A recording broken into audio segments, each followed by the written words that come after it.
Godinez v. Moran, 509 U.S. 389, 1993, was a landmark decision in which the U.S. Supreme Court ruled that if a defendant was competent to stand trial, they were automatically competent to plead guilty, and thereby waive the panoply of trial rights, including the right to counsel. Circumstances. On August 2, 1984, Richard Allen Moran entered the Red Pearl Saloon in Carson City, Nevada, and shot the bartender and a customer before robbing the cash register. 9 days later he shot his ex-wife and then himself, and also unsuccessfully tried to slit his wrists. On August 13 Moran summoned the police to his hospital bedside and confessed to the killings. He was charged with 3 counts of first-degree murder, but pleaded not guilty. 2 court-ordered psychiatrists concluded that he was competent to stand trial, although both noted he was depressed. The prosecution sought the death penalty. 2 months after the psychiatric evaluations, Moran stated to the court that he wished to discharge his attorneys and change his plea to guilty. He also waived his right to counsel. After his trial he was sentenced to death. Moran then sought state post-conviction relief on the grounds that he was mentally incompetent to represent himself. The trial court held an evidentiary hearing and then it rejected his claim. Appeals. Moran's appeal to the Nevada Supreme Court was dismissed and a federal district court denied his petition for a writ of habeas corpus.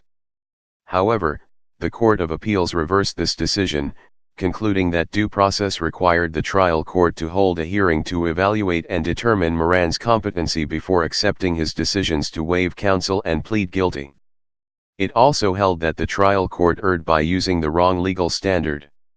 It stated that competency to waive constitutional rights requires a higher level of mental functioning than the level of mental functioning required to stand trial.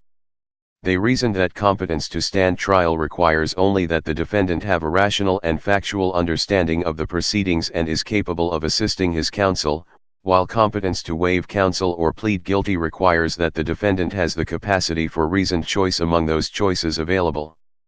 Moran petitioned the Supreme Court on a writ of certiorari. Decision. In a split decision, 7-2, the court found that competency to stand trial and competency to plead guilty were equivalent competencies. In other words, if a person was found competent for one, the person was automatically competent for the second. Further, the court held that a person who is competent to stand trial is also competent to waive an attorney and proceed pro se. The court held that it was irrelevant if the individual represented himself inadequately. As Justice Kennedy stated in his concurring opinion, at common law, therefore, no attempt was made to apply different competency standards to different stages of criminal proceedings or to the variety of decisions that a defendant must make during the course of those proceedings.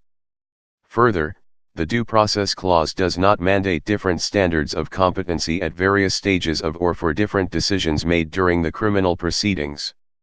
Significance. The court appears to be moving toward a single standard of competency to be applied throughout criminal proceedings. The court finds nothing in case law to the contrary. Adding out varying competency standards for each decision and stage of a criminal proceeding would disrupt the orderly course of trial and, from the standpoint of all parties, prove unworkable both at trial and on appellate review.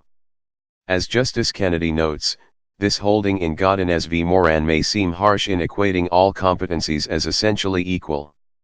However, there are limitations noted in a careful reading of the decision.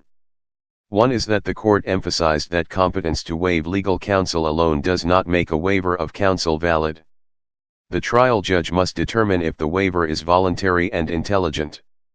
Further, in a decision, McCaskey v. Wiggins, the court held that even if the defendant successfully waives counsel, the court can provide a standby counsel if the pro se defendant has actual control over the presentation of the case to the jury, and the jury retains the belief the defendant is in charge of his own case.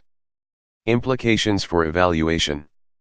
Following this decision, a forensic clinician conducting a competency evaluation for competency to stand trial, should also include an evaluation of competency to waive counsel. Please subscribe and thanks for watching.